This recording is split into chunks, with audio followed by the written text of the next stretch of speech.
Hi everyone and welcome to Sports Watch. If you like the content, please press the bell icon for further notifications and like, share and subscribe to the channel. UFC 320 goes down live this weekend and in the main event, it's a light heavyweight title that's up for grabs between Magomed Ankalaev and Alex Poatan Pereira. It's a rematch. Ankalaev shocked the world when he defeated Alex Pereira to win the light heavyweight championship of the world. Since then, Alex Pereira hasn't fought once, so has Magomed Ankalaev. Since Pereira has done so much for the division, it was only fitting that he gets an automatic rematch, and he has got it. This time around, Alex Pereira promises that the result is going to be much different. In the build up to this fight, there has been quite a bit of back and forth between the two fighters. Sometimes both of them went at each other on social media. It's funny because neither of them speak English, and it's probably the management team that got into it through Facebook or Twitter.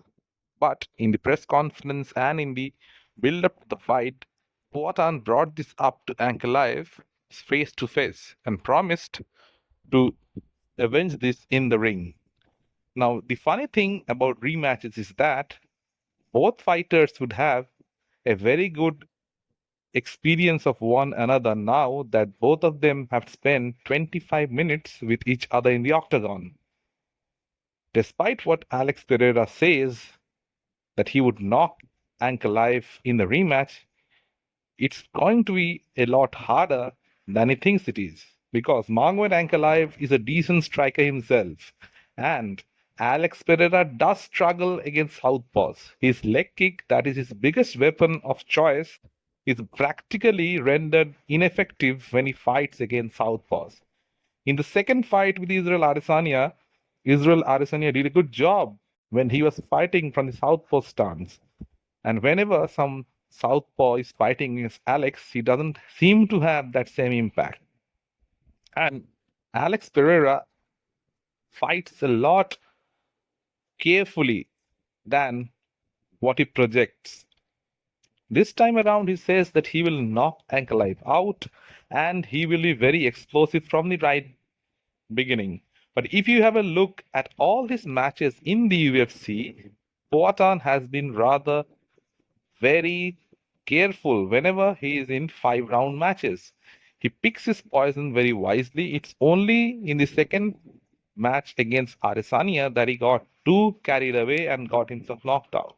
Otherwise, he's very careful and he doesn't lunge in. He waits a little bit too long. And Ankalaev isn't the easiest fighter to get knocked out. So this would be a big challenge for Poatan. And he isn't getting any younger. This is probably his last chance at a light heavyweight title as long as Magomed Ankalaev is the champion. For Ankalaev, the more aggressive Alex Pereira becomes, the easier it will be for him to get a takedown. Remember in the first fight, Poatan stuffed all the takedowns of Ankalaev. It was probably because you were expecting him to wrestle a lot more. This time around, if Alex decides to be much more aggressive, then Ankalaev can get those takedowns because if Alex overextends himself, he presents the opportunity to Ankalaev to take him down.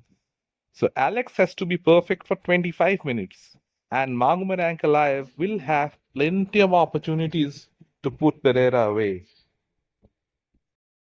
So this time around, a knockout can be the desired ending for a fight. It may come either way. Ankalaev can also knock Pereira out, make no mistake about it. In fact, in the first fight, it was Ankalaev who hurt Pereira the most. It was the straight left hand down the center that almost wobbled Alex, and he got hurt. This time around, Pereira has to be much more aggressive because if the fight stretches along, he won't have the power or the energy to finish Ankalaev. So when he is much more fresh and active, he will be that much more dangerous. Pereira took a considerable amount of time off to prepare for this fight. This would definitely benefit him because in the previous fight, he was fighting back to back fights. He wasn't taking a lot of gap in between, and he was riding all over the world. So when you are up against a hungry challenger like Ankalaev, it was never the ideal way to prepare for the fight. But this time around, Alex has taken his time off. He has healed his injuries. Now he will have no excuses. Like he says, he was 30% in the last fight. This time he's 100%. So if Ankalaev wins, Alex will have no more excuses. And Ankalaev wants Alex Pereira to be at 100% so that when he beats him this time, there would be no more questions. In the co-main event, Merab Dvalishvili defends his bantamweight title versus Cory Sandhagen. Merab is, of course, on a roll, beating one former champion after the other. His latest was Sean O'Malley, where he absolutely dominated him for a couple of rounds and finished him. It was even worse than the first time around. Merab has only gotten better. He has defeated Henry Cejudo, Sean O'Malley, Umar Nurmagomedov, Peter Yan, one champion after the other, and he is only getting better.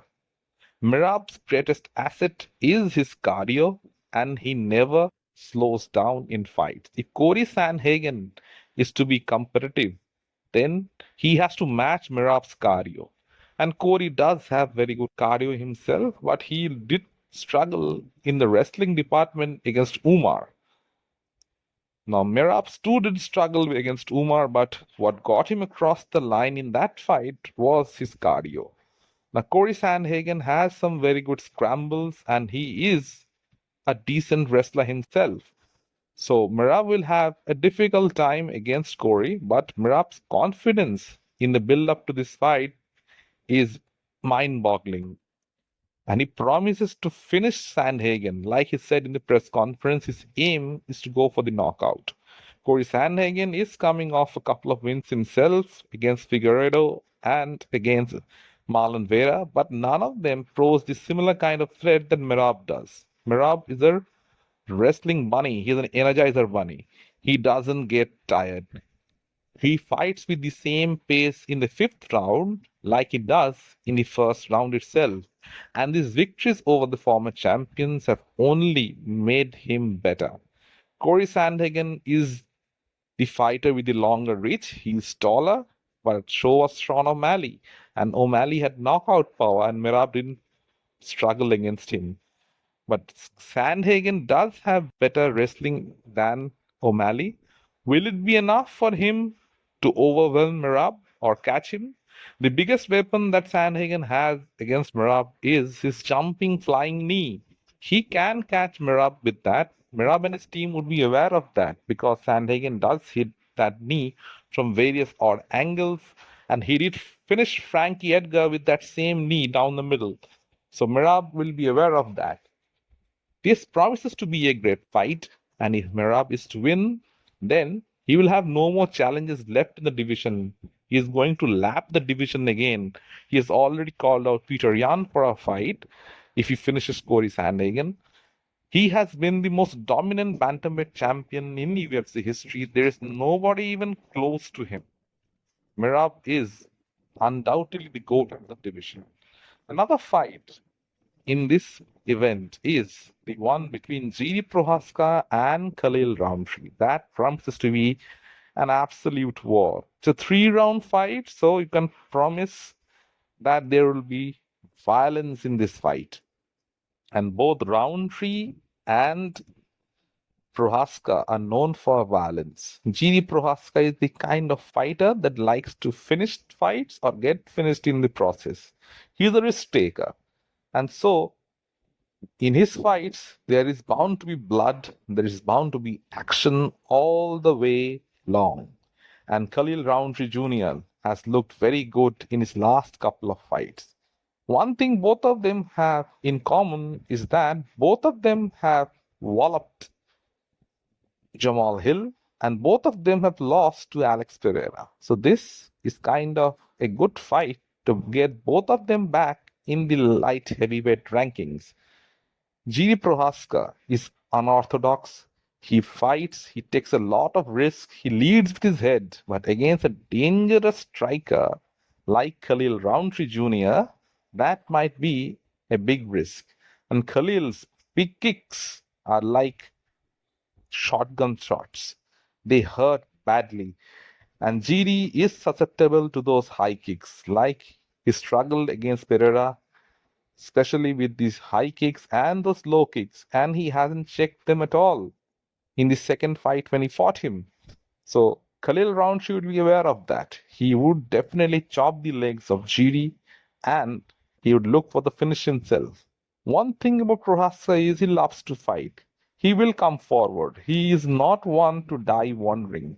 And that is always good for a spectacular fight. Both of these fighters will go for the finish. Neither one takes a backward step. Who will get victorious? Will it be Khalil Roundtree Jr. or will it be GD Prohaska? Let me know in the comment section what you feel. And if you like the content, please like, share, and subscribe to the channel.